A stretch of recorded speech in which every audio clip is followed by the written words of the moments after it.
ببینید که آموزگار 33 سال از سالی که رحمان و سر قضاء آمده است این مادر آموزگار است. موقع آموزگار در جامعه، وضعیت فعلی آموزگاری که نیازمند است، دست به نیاز است که یک از یک دیرم پیسش بتن، آیا بدن ضعیفی یک وزارت، یک نهاد و در آخر یک حکومت نشان میتیه؟ آیا شماهانی مفتخورهای غارتگرا برای خودتان قدر کر و فر کردین؟ خودی خانه وزیر یک بار بروین ببینین، قدر پول و مالی، قدر درآمد. ببینین آموزگاری که سخت‌ترین کاره، من میگم مشقت‌ترین کار در روی دنیا این کسب آموزگاری است و از مسئولیت شناسترین کسب این آموزگار است. آموزگار است که یک نفر کایهان میرود، آموزگار است که یک نفر موتور ماشین میسازه، آموزگار است که یک نفر علمی نو کشف میکنه. اگر آموزگار نباشه این نیست. اگر آموزگار نباشه کامپیوتر نیست. اگر آموزگار نمیبود تکنولوژی نبود. یعنی سرچشمه تمام پیشروی این از مکتب و معارف صورت میگیره. ببینید چی میگه این مادری از به هم زبانان، به هم وطنان، به هم کسبان، به همه آن نفرانی که مرا میشنوند گوش به صدای من میدهند شام همه به خیر شادی باد. من یک نفر آموزگار صنف ابتدایی در مؤسسه تحصیلات میانه در شهر دوشنبه میباشم. مادر دو فرزند، مادر تنها، فرزندان با نسب خودم هستند. من میدونم که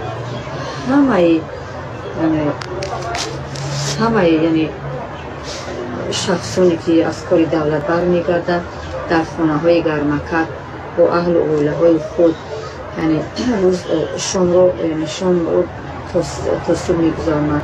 اما افسوس که من آموزگارم و شام 20 اکتبر صاحب خانه‌ای که اجاره می نشستم کلیدها رو از دست من گرفتند و من رو با دو فرزندم مهلت دادم که تا ساعت خانه رو خالی کنم. هرچند زاری و تولا کردم، گریه و ناله کردم و آنها فرقی نداشت.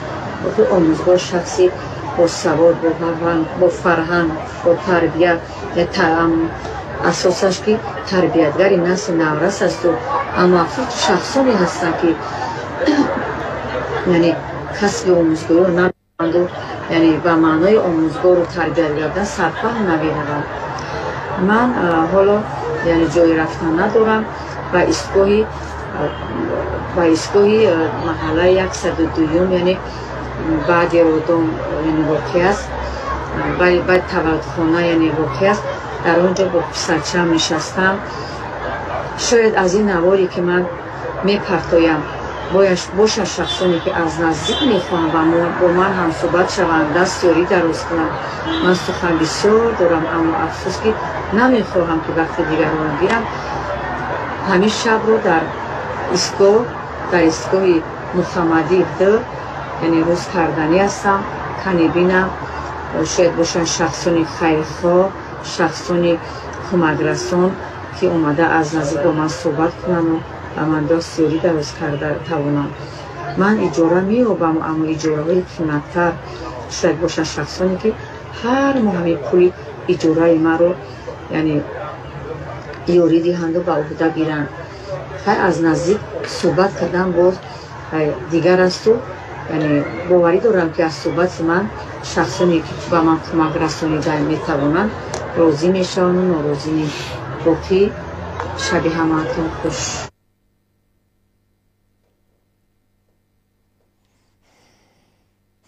این نوار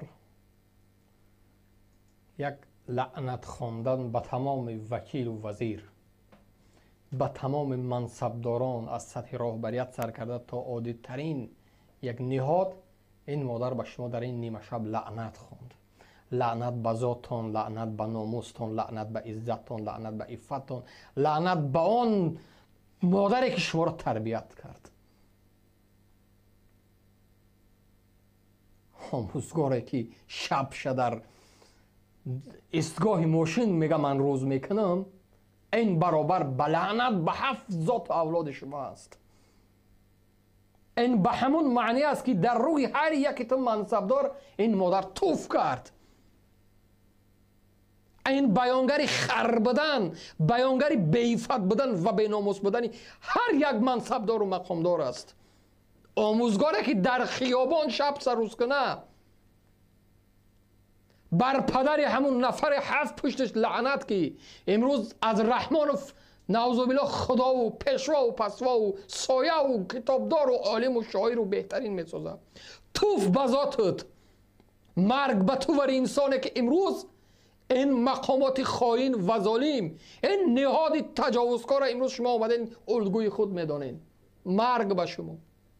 آموزگاری که امروز جای رفتن نداره، آموزگاری که امروز نمیدونه که من شب ما در کجا روز بکنم، آموزگاری که بعد از 30 سال سابقه کاری امروز در کوچه مانده است، این بیانگری توف کردن برای هر یکی شما است. واقعا جای عیب است، واقعا جای شرم است، واقعا جای نگرانی است. حکومتی که یک آموزگار از سر حساب شده می رود، حکومتی که برای یک آموزگار یک رخت خواب داده نمیتواند، راهبری که به یک آموزگار یک معاش خوب داده نمیتونه، به پیشوات هم توف کردم، به پسوات هم توف کردم، به روت هم توف کردم، به ناموستم، به عزتم، به عفتم.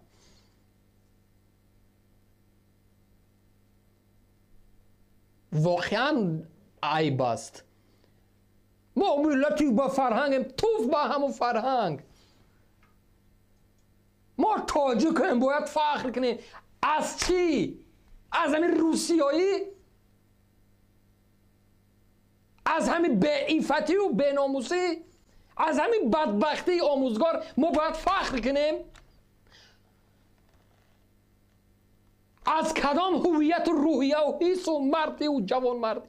از کجا ما فخر باید بکنیم؟ از چی من؟ بلیازی خدا مانوش، از چی ما باید فخر کنیم؟ ما نیز عکسی مادرمان از کجا ما فخر کنیم؟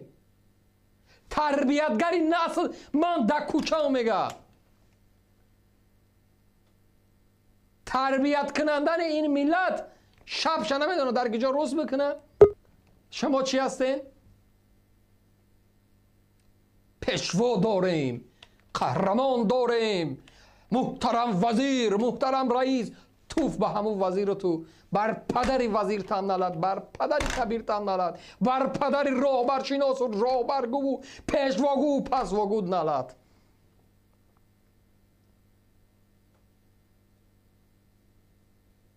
بیانگری حکومت امروزه از این مشکلات.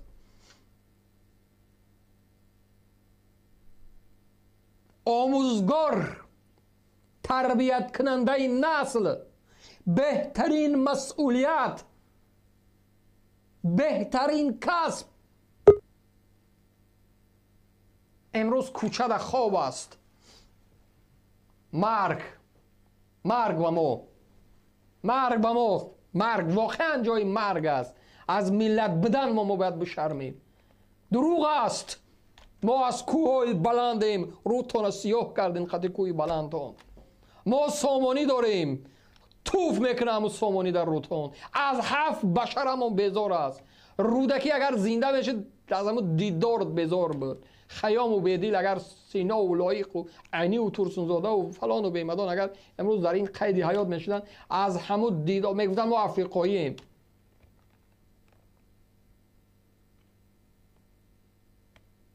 برنامه خدا بعد از این مصیبت ها نمیدونی که چه کفتا پهن کنی تاجیکستان با پشوی چیگونه؟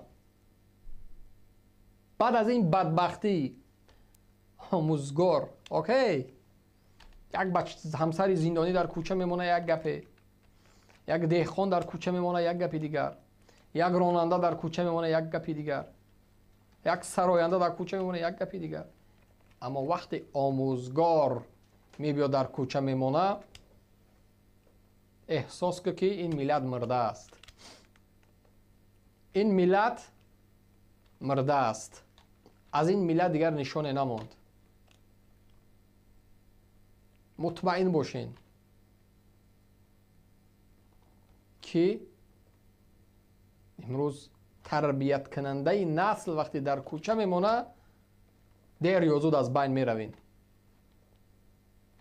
نه کتفهای بلندتان، نه پرچاسکتان، نه اطلس و ادرستان، نه پشوا و پسواتان، نه محترم و نامحترمتان عزت و حرمت ندارن.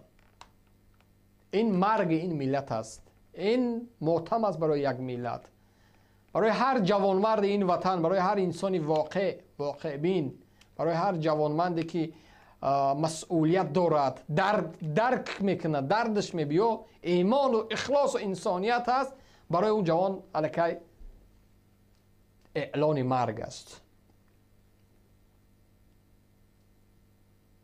خدا خیلی گپ هستین، خیلی گپ است ای مردم. گریه من از آن است که بیچاره شدم، ورنه از آن است که فرسوده بود پیرهنم. امروز آموزگار،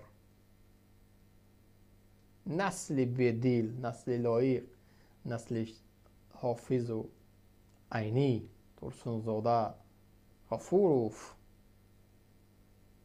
زیبونیسا، گلرخسار، امروز نسل این بزرگا نوار میکنه.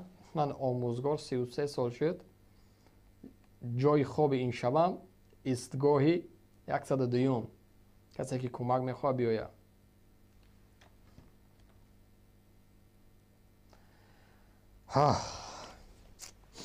من نمیفهم بخند این منصبداران ما در آغل خواب باشن یا در مرخانه، انسان باشن یا خر. درک میکنن همین نوار یک وزیر میبیند، وزیر معارف خصوصا، خرصفت. تا مسئولیت شناس باید باشی. بالای هر نفری که امروز در تاجیکستان آموزگار است تو مسئولیت اونها را داری. تو جوابگوی هر یکی اونها هستی. تو از حساب اینها زندگی تا درست کرده هستی. ای خرصفتی مادر لعنت، آیا تو یک بار همین نوار بعد از دیدنت شب در نمیدونم قچاق همسر رو درست خواب میری؟ تصور کو در بری خر خوابی یا که اما همسر در بری خوک خواب است. من این خیلی شهر میتونم. شما خر باید باشین که آموزگار در خیابان خواب باشه. مرگ برای شما، مرگ. نه انسانیتان ماند، نه جوانمردیتان ماند، نه آدمگریتان ماند. از رحمانوف سر کرده امام علی رحمانوف، اگر تو صدای مرا میشنوی، مرگ با تو. حیف، حیف. ما علیایی، ما ملتی با فرهنگیم، ما با ناموسیم. ما توف کردم با همون ناموسی شما.